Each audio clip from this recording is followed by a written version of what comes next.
মানব পাচার চক্রের খপ্পরে পড়ে উন্নত জীবনের স্বপ্নে বিভোর হয়ে বিদেশগামী হচ্ছেন দেশের দরিদ্র ও মধ্যবিত্ত পরিবারের বহু মানুষ। কিন্তু তারাও জানে না সে যাওয়াটা কতটা অনিরাপদ ও ভয়ঙ্কর।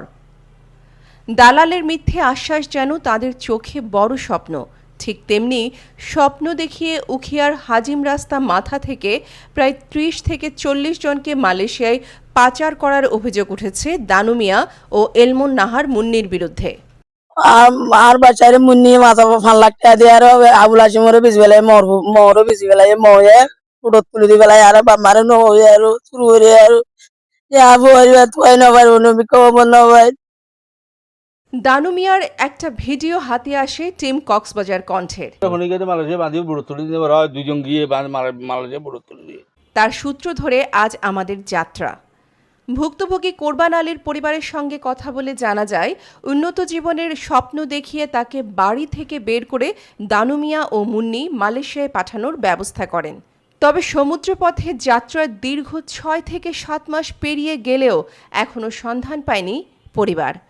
3 মাসে গুণা গুণা মুন্নি হদি বহন মুন্নি হদি বা সাবুদ্দা মায়া হওয়া নুরু সালামজি ওনারে পর্যন্ত ওনার বাচ্চা খবর পাই না ভাই আর যোদ্ধা বাবু না ভাই দে আর তার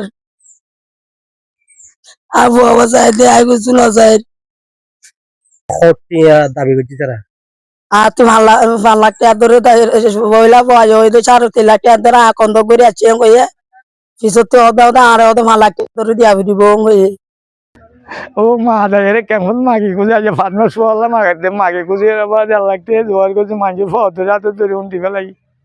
প্রিয়জনের অনিশ্চিত পরিণতি নিয়ে চরম উদ্বেগ ও দুশ্চিন্তায় দিন কাটছে পরিবারের সদস্যদের। তাদের মতে দালালদের মিথ্যা প্রতিশ্রুতির কারণে আজ তাদের এই দুর্দশা। এদিকে উখিয়া থানার ভারপ্রাপ্ত কর্মকর্তা মুজিবুর রহমান জানিয়েছেন, মানব পাচারের অভিযোগে ইতিমধ্যে কয়েকজনকে গ্রেপ্তার করা হয়েছে। তিনি আরও বলেন, মানব পাচার প্রতিরোধে আইনশৃঙ্খলা বাহিনী সক্রিয় রয়েছে। কেউ যদি সুনির্দিষ্ট তথ্যসহ অভিযোগ দায়ের করেন তাহলে অভিযুক্তদের বিরুদ্ধে যথাযথ আইনানুগ ব্যবস্থা নেওয়া হবে। যারা মানব পাচার করে, যারা মানব পাচার কাজে জড়িত, আমরা নিয়মিত তাদের অভিযান করে গ্রেফতারের চেষ্টা অব্যাহত আছে এবং তাদের তালিকাও আমরা করেছি। গত 1 সপ্তাহ আগে আমি মানব পাচার সংক্রান্ত 2টা মামলা নিয়েছি এবং মানব পাচারকারীকে অ্যারেস্ট করেছি। যাদেরকে পাচার করতেছিল তাদেরকে উদ্ধার করেছি। এটা আমাদের নিয়মিত অভিযানেরই একটা অংশ।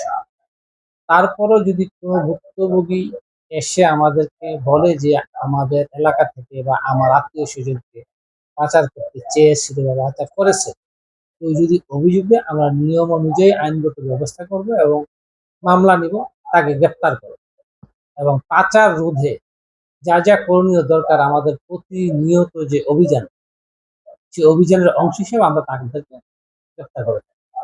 মানব পাচার প্রতিরোধে সকলকে সচেতন থাকার আহ্বান জানিয়েছেন সংশ্লিষ্ট কর্তৃপক্ষ। সাইমা তানহা, নিউজ ডেস্ক, কক্সবাজার কণ্ঠ।